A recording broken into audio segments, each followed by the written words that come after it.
नमस्कार, स्वागत है। मैं पुनीत पाठक हूं और आप देख रहे हैं छत्तीसगढ़ की बात। प्रदेश का नंबर 1 डिबेट शो है छत्तीसगढ़ की बात। वजह है आपका विश्वास और यहां व्यक्त किए जाने वाले विचार पूरी जिम्मेदारी से लोगों के द्वारा कहे जाते हैं, उतनी जिम्मेदारी से हम इन्हें आप तक पहुंचाते हैं। छत्तीसगढ़ में इन दिनों धर्मांतरण का मुद्दा गूंज रहा है। बीजेपी हो, कांग्रेस हो, दोनों एक दूसरे पर खुलकर आरोप लगा रहे हैं। एक वजह दो भी हो सकते हैं, लेकिन अगर इसमें जरा भी सच्चाई है, गंभीरता से इस विषय पर विचार होना चाहिए। सरकार को अब इसमें साजिश की बू आई और इसीलिए उपद्रवियों से निपटने सरकार ने एक कदम आगे बढ़ाया। कड़े प्रावधानों के तहत रासुका लागू कर दिया गया। रासुका को बीजेपी अघोषित आपातकाल की तरह देखती है। तो आज की डिबेट इसी विषय पर कि इसकी जरूरत क्यों पड़ी, क्या वाकई में कोई षड्यंत्र चल रहा है और क्या षड्यंत्रकारी लोग अब डर रहे हैं।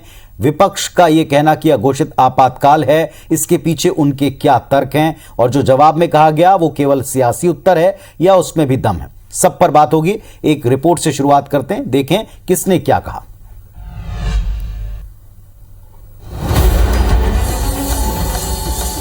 पहले धर्मांतरण का जाल, फिर विधानसभा में बवाल, अब कार्रवाई पर सवाल। अमन पसंद छत्तीसगढ़ को यह हो क्या गया है। नारायणपुर हिंसा के बाद गृह विभाग को प्रदेश के 31 जिलों से इसी तरह की साजिश के इनपुट मिले। इससे निपटने के लिए सरकार ने कलेक्टर्स और एसपी को रासुका यानी राष्ट्रीय सुरक्षा कानून के तहत कार्रवाई का अधिकार दे दिया है। लेकिन रासुका का गजट नोटिफिकेशन आते ही बीजेपी को आपातकाल की याद आने लगी है। मुख्यमंत्री जी अब डर गए हैं, घबरा गए हैं, वो तानाशाही पर उतर आए हैं और ये पूरी तरह 1977 की 1975 की याद दिलाता है, जब इस देश में इंदिरा गांधी जी ने इमरजेंसी लगाई थी। अब छत्तीसगढ़ में भूपेश बघेल जी इमरजेंसी थोपने का काम कर रहे हैं। प्रदेश के जो आदिवासी क्षेत्र है वहाँ पर जिस तरीके से रासुका लगाया है और ये पूरी तरीके से आदिवासी संस्कृति को खत्म करने की साजिश है। भूपेश बघेल जी नहीं चाहते कि हमारे यहाँ पर आदिवासी अस्मिता, यहाँ की संस्कृति, यहाँ के रीति रिवाज, यहाँ की परंपराएं बची रहे। ये लोग हमारे आदिवासी समाज को धर्मांतरण की ओर बढ़ाना चाहते हैं। बीजेपी के इन आरोपों पर कांग्रेस ने केंद्र की मोदी सरकार को कटघरे में खड़ा कर दिया। सीएम भूपेश ने पूछा, देश में इमरजेंसी लागू है, इस पर कोई क्यों नहीं बोलता। पीसीसी चीफ मोहन मरकाम ने भी बीजेपी नेताओं को केंद्र से सवाल पूछने की नसीहत दी है। समय समय पर निर्णय लेना पड़ता है और जिस प्रकार से घटनाएं इस प्रकार से बढ़ी है और लोग जिस प्रकार से रिएक्ट किए हैं, तो कानून व्यवस्था बनाने के लिए अलग अलग धाराओं का अलग अलग समय प्रयोग किया जाता है। पूरे देश में लगा हुआ है, तो बोल पाता है क्या। यहाँ तो ये है कि भाजपा के खिलाफ बोलो तो धर्मद्रोही हो जाते हैं, दिल्ली सरकार के खिलाफ बोलो तो राष्ट्रद्रोही हो जाते हैं। केंद्र में बैठी माननीय मोदी जी की सरकार पूरे देश में इमरजेंसी जैसी स्थितियां ला दी है। उनके हम दो हमारे दो के जो नेता हैं वो उनके विरुद्ध अगर कोई कहता है तो उनके ऊपर कार्रवाई शुरू होती है। तो भारतीय जनता पार्टी के नेताओं को केंद्र से कहना चाहिए कि उन्होंने जो इमरजेंसी स्थिति केंद्र सरकार ने लगा दी है। बहरहाल सवाल ये कि रासुका लागू करने की जरूरत पड़ क्यों रही है। क्या वाकई छत्तीसगढ़ की फिजा में सांप्रदायिक जहर खोलने की साजिश रची जा रही है। यदि ऐसा है तो ये षड्यंत्र कर कौन रहा है। क्या वास्तव में मुद्दा धर्म और कानून से जुड़ा है या फिर इसके पीछे कोई चुनावी बिसात बिछ रही है। शायद ऐसे मौकों के लिए ही शायर इफ्तिखार आरिफ ने कहा है, कहानी आप उलझी है या उलझाई गई है, ये राज तब खुलेगा जब तमाशा खत्म होगा। Bureau report, IBC 24।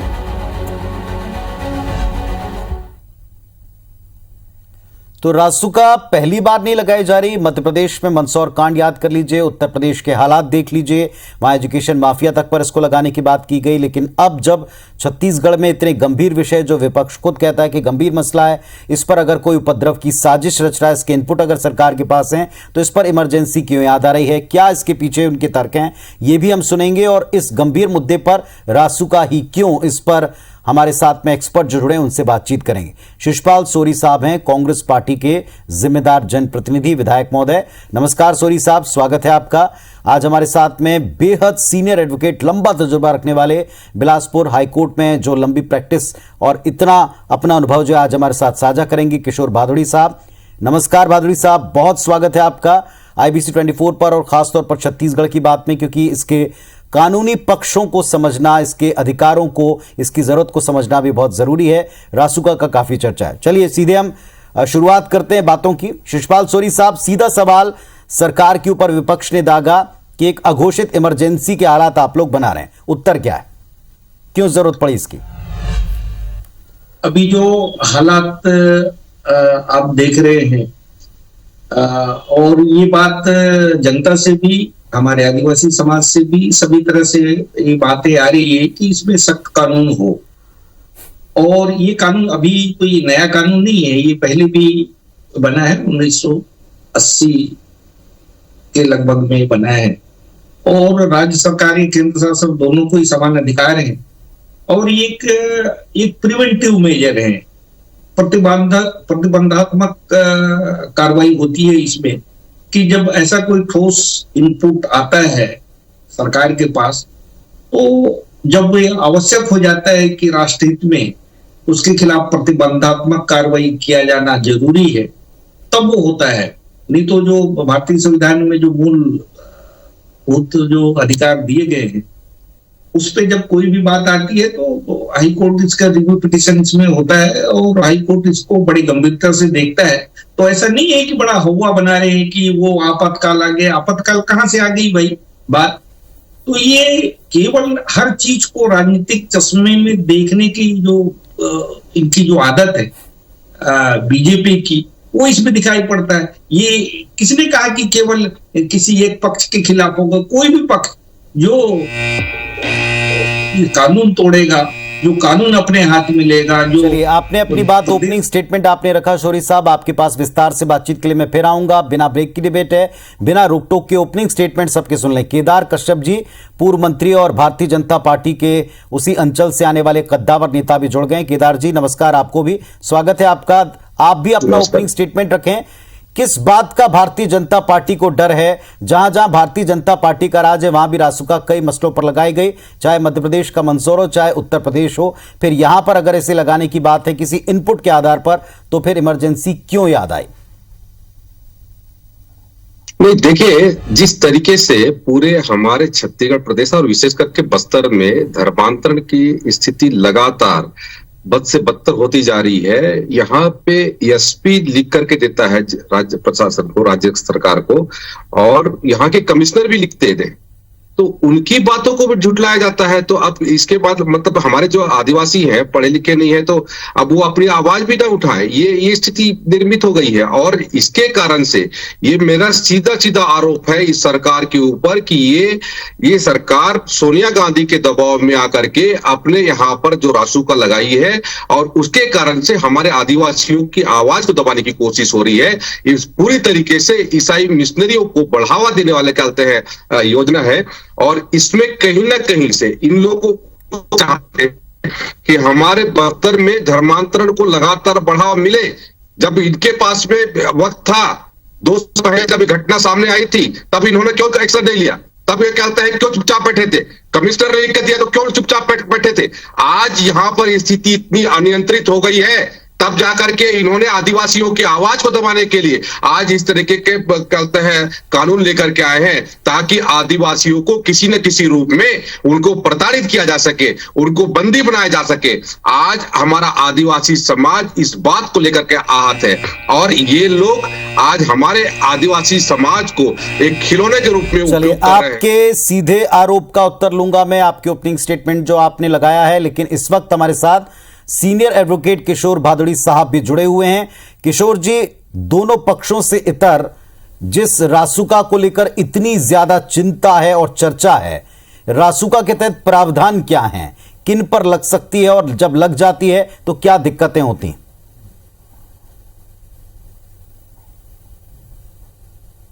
देखिए, 2 कानून हैं, एक राज्य सुरक्षा अधिनियम, एक राष्ट्र सुरक्षा अधिनियम। राष्ट्र सुरक्षा अधिनियम 1980 का कानून है, जिसपे राज्य शासन और केंद्र शासन दोनों को प्रावधान दिए गए हैं, अपनी ताकतें दी गई हैं कि वो 3 मुद्दों पर, पहला, जहां पे ये राष्ट्र के सुरक्षा में दिक्कतें हों, दूसरा राज्य की सुरक्षा में दिक्कतें हों, तीसरा एसेंशियल कमोडिटीज के सप्लाई में, जिसपे इलेक्ट्रिसिटी, फूड, नदी नाले ब्रिज, इनके सप्लाई में, माने ब्रिज कोई तोड़ रहा है, कोई एसेंशियल सप्लाईज के ट्रकों को आग लगा रहा है, कोई बिजली के खंभों को तोड़ के फेंक रहा है, एक रिवॉल्यूशन की स्थिति हो, तब नेशनल सिक्योरिटी एक्ट लगाया जाता है। अदरवाइज आपके पास राज्य सुरक्षा अधिनियम है जिसपे आप किसी व्यक्ति को राज्य से, पर्टिकुलर डिस्ट्रिक्ट से बाहर भेज सकते हैं, जिसको हम कॉमन पार्लेंस में तड़ी पार कहते हैं। वो रेगुलर ऑफेंस करता है, समाज में उपद्रव मचाता है, तो उस व्यक्ति को छांटिए, उसके खिलाफ कार्रवाई करिए, उसको बाहर करिए। नेशनल सिक्योरिटी लगाने का मुझे जो अंदाजा हो रहा है वो ये कि नेशनल सिक्योरिटी एक्ट के प्रावधानों में डिफेंस आपके पास बहुत कम है, बहुत ही कम डिफेंसेस हैं। जो धारा 5A में ये बोला गया है वो डिफेंसेस आप ला नहीं सकते ये कहते हुए कि मुझे जबरदस्ती फंसाया, झूठा फंसाया, मैं इस पे था ही नहीं, मैं उस वक्त स्पॉट पे नहीं था, ये डिफेंस नहीं चलेगा। तो मेरे ख्याल है ये कलेक्टर महोदय और डिस्ट्रिक्ट मैजिस्ट्रेट्स के लिए गिलास आधा भरा है या आधा खाली है वाला सिचुएशन है। अगर वो आधा भरा है कहते हैं तो भी गलत नहीं है, आधा खाली है तो भी गलत नहीं है। ओवरऑल अनब्रिडल्ड पावर उनको दे दिया गया डिस्ट्रिक्ट मैजिस्ट्रेट को कि उनके चॉइस पे वो आदमी को अंदर कर सकते हैं, ऐसा मेरा सोचना है। चलिए, मैं आपसे इसके और थोड़े से डिटेल में, बारीकी में जाऊंगा, लेकिन फिलहाल जो गंभीर आरोप लगे, चूंकि मुद्दा पूरी तरीके से पॉलिटिकली गलियारे में गरमाया हुआ है, तो जरा इस पर उत्तर लेने। सोरी साहब सीधा आरोप लगा रहे हैं कि आदिवासी क्या अब अपने ऊपर होने वाले उनके धर्म के ऊपर जो पूरा माहौल है, इस पर कार्रवाई करनी चाहिए, उसे छोड़ के आप उनकी आवाज को दबाना चाहते हैं, यह आरोप है विपक्ष का। इस पर क्या उत्तर है? पुनीत जी, इसमें धर्मांतरण ये कहां आ रहा है? अभी आपने सीनियर जो लॉयर हैं या अपने बाजुड़ी जी का आपने सुना जी, ये किन परिस्थितियों में लाया जा सकता है? तो इसमें ये धर्म और धर्मांतरण कहां से आ गया है? इनको तो छोड़ के दाढ़ी में तिनका वाला स्थिति बनता है, इनको तो हर जगह वही दिखाई पड़ता है। इसका मूल उद्देश्य है कि राज्य की संप्रभुता को कभी भी या राष्ट्र की संप्रभुता को कोई चोट पहुंचाता है या ऐसी संभावना है। तो क्या ऐसी परिस्थितियां ज्ञात हुई हैं सरकार को, सत्ता पक्ष को, कि पीछे से, पर्दे के पीछे से कोई इस तरह का षड्यंत्र रच रहा है, या इन पुख्ता जानकारियों के पहले ये प्रिवेंटिव आप ये कदम उठा रहे हैं? बिल्कुल, ये बहुत सारे इनपुट्स हैं सरकार के पास, और हमारे हमारे मुखिया भूपेश बघेल जी ने कहा है कि बहुत सारे जिलों से इस तरह की जानकारियां मिल रही है। तो ये केवल धर्मांतरण से संबंधित नहीं है, ये यहाँ के लॉ एंड ऑर्डर से संबंधित है। केदार जी उत्तर देंगे। सरकारें आपने भी चलाई हैं और आप भी चला रहे हैं कई स्टेट में, जहां जरूरत पड़ती है आप भी लगाते हैं, यहां लगाई तो हंगामा क्यों?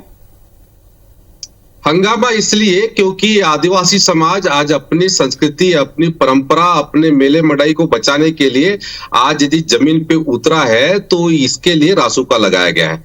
मैं पहले पूछना चाहता हूं, कहते हैं हमारे मित्र, कहते हैं शिशुपाल सोरी जी से, कांग्रेस पार्टी से बिलोंग करते हैं, छत्तीसगढ़ का पहला मुख्यमंत्री कौन था? छत्तीसगढ़ का पहला मुख्यमंत्री आपका धर्मांतरित व्यक्ति था, जो सोनिया गांधी के आशीर्वाद से यहाँ पर बनाया गया था, जो यहाँ पर हमारे पूरे छत्तीसगढ़ को ईसाईकरण करने के लिए और जो मिशनरी के काम करने के लिए लगाया गया था। पहला बात। दूसरी बात, आज कहते हैं आप लोग के फिर जब कहते हैं इस स्थिति में यहाँ पर पूरे प्रदेश को आप लोगों ने फिर से कहते हैं धर्मांतरण के उसमें लाकर लेने की कोशिश किया, और कहते हैं अब जब कहते हैं हमारा आदिवासी समाज इस पर जमीन पे आ रहा है। आपके एसपी ने कहा ना, केदार जी, आप ही लोग ये लगातार कहते थे कि इस पर सरकार को गंभीर होकर एक्शन लेना चाहिए। सरकार गंभीर होकर अगर एक्शन ले रही है अपने हिसाब से, तो आप कह रहे हैं कि एक्शन दबाने के लिए हो रहा है। कल तक ये लगातार बीजेपी कहती थी आप इस पर संजीदा नहीं है, प्रशासन क्यों अनदेखी कर रहा है? आप चलिए ना मेरे साथ में, आप मेरे साथ चलिए, मैं दिखाता हूं आपको कैसे वहां पर कहते हैं ईसाई समुदाय के लोगों को, मिशनरी के लोगों को घर में बिठा करके एक कहते हैं 500 लोगों को खाना खिलाया जा रहा है, उनका पालन पोषण किया जा रहा है। चलिए मेरे साथ। जी शिशुपाल जी, आदिवासियों को सब कुछ हो रहा है, इस तरफ ध्यान हटाने के लिए कर रहे हैं, दूसरी तरफ आपने ईसाई मिशनरी को खुलेआम छोड़ दिया। ये मेरा सीधा आरोप है। राजनीतिक बयानबाजी और जुमलेबाजी है।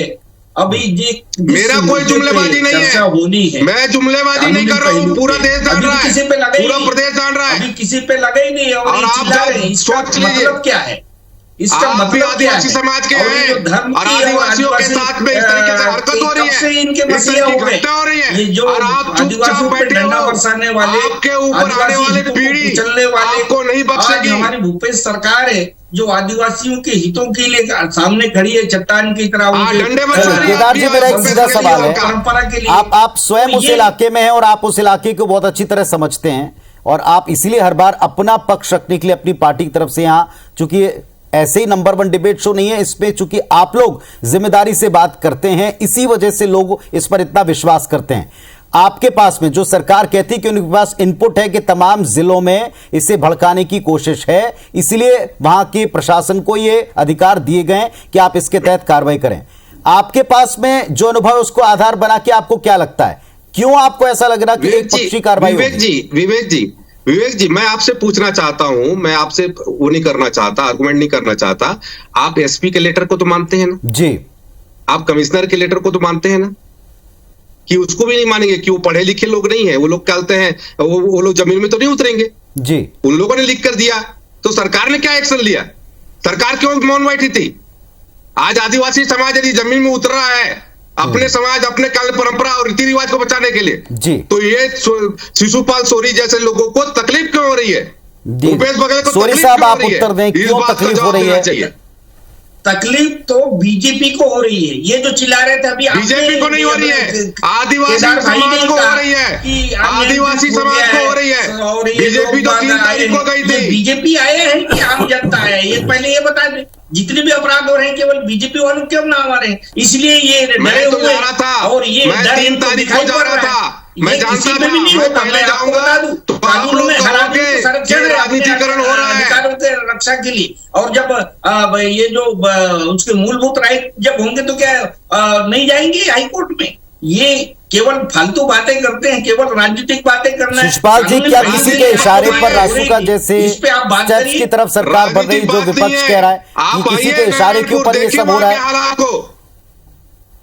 किसी के आप इशारे पे नारायणपुर नहीं, आइए, हालात कानून जो देखिए बने वहां पर। हैं, ये जब भी जरूरत पड़ती है इस तरह के और इसके न्यायिक समीक्षा के अंदर है। अगर ऐसा होगा तो कोई भी आदमी कोर्ट में जाएगा, वो दूध का दूध पानी का पानी हो जाएगा। चलिए, हमारे साथ तीन किशोर बातें भादुड़ी बताई साहब गई भी हैं। किशोर जी, एक पक्ष है राजनीति का, सियासत का, आरोप प्रत्यारोप का, दूसरा पक्ष है फैक्ट्स के ऊपर जो कुछ हम सामने देखते हैं उस पर एक्शन लेने का। यहां जिस रासुका को लेकर आपने पहले परिभाषा दी कि आप इन 3 परिस्थितियों में आप इसे लगा सकते हैं, क्या इसके अनुभव अब तक रहे? मिसयूज को लेकर ये जो डर है, इसे आप कैसे देखते हैं?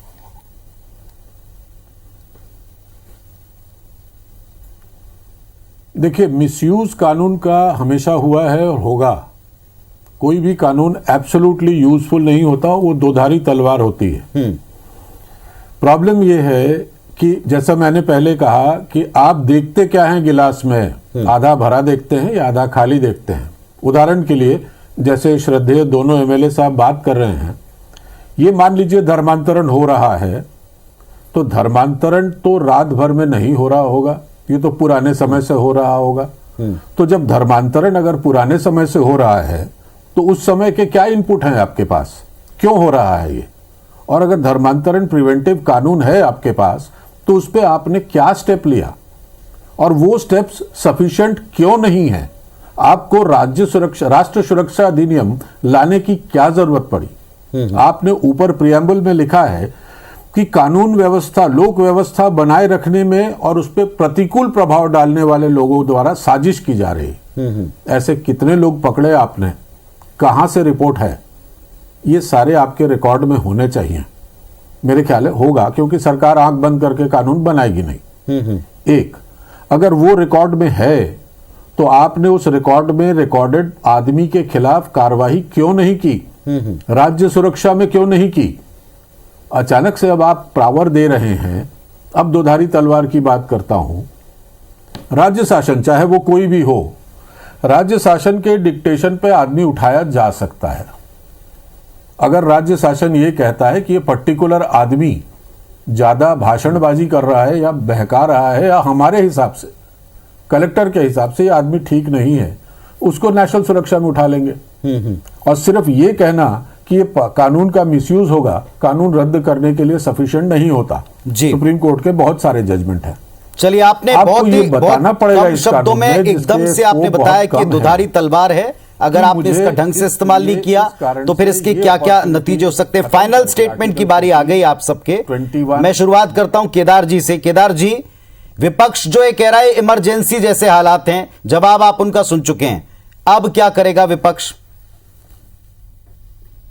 नहीं, विपक्ष तो ये उनके आदिवासियों की जो लड़ाई है उसको लड़ेगा, और जो ऐसे लोग हैं जो इनको हमारे आदिवासी समाज को अलग करना चाहते हैं, इनके विधायक, इनके सांसद, फिर मैं आरोप लगा रहा हूं, मैं पुख्ता के साथ में लगा रहा हूं, मेरे पास में पूरा कहते हैं रिकॉर्डेड है, ये लोग कहते हैं ईसाई कार्यक्रम में जाकर के ईसाई मिस्त्रियों को भड़काने का काम कर। चलिए, वो कहते हैं कि ये लोग कुछ आपका फाइनल जवाब है कि उनके पास में भी इनपुट है, इनपुट के आधार पर ही सरकार काम कर रही। तो अब ये जो इमरजेंसी के आरोप हैं, इस पर फाइनल जवाब सोरी साहब, सरकार का, आपका। ये जो स्थिति बनी है, ये इसके लिए कौन जिम्मेदार है, इस पे कहें तो लंबा बहस छिड़ेगा। हमारे पास भी इसके अलग अलग वीडियो रिकॉर्डिंग है, और इस पे दूध का दूध पानी का पानी हो जाएगा। पर कानून को अपने काम करने देना चाहिए। इसको ये समाज से जोड़ के क्यों देख रहे हैं? क्या ये केवल आदिवासी समाज के धर्मांतरण हो रहा है, क्या दूसरे समाज के लिए हो रहा है? एक सामान्य प्रक्रिया है। ठीक है, अभी से डर क्यों है, एक सवाल। दूसरा, किसकी जरूरत क्या पड़ी? किशोर भादुड़ी साहब, आपको क्या लगता है इस परिस्थिति में जो ये प्रिवेंटिव मेजर उठाने की बात सरकार कर रही है, क्या ये कारगर होगा या इतना ही कारगर होगा? फाइनल कमेंट आपका।